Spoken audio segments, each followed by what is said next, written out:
ГСП онлайн. Городские новости сейчас. В Ухтинском отделе Следственного комитета завершено расследование дела, возбужденного в отношении ухтинца 59-го года рождения. Мужчина обвинялся в смерти своего сына, труп которого был обнаружен в их общей квартире с ножевыми ранениями по всему телу. Эксперты насчитали не менее 80 ударов.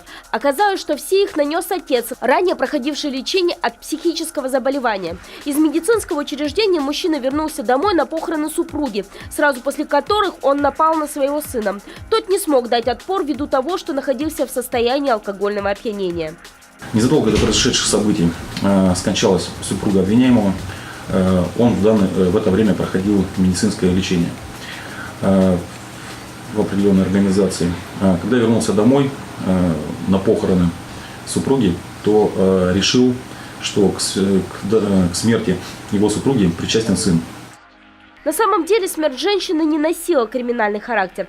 Сразу после случившегося напавший на своего сына вдовец пошел к соседям и сказал о том, что сын сам порезался и нужно вызвать скорую. При виде ужасающей картины свидетели вызвали правоохранителей.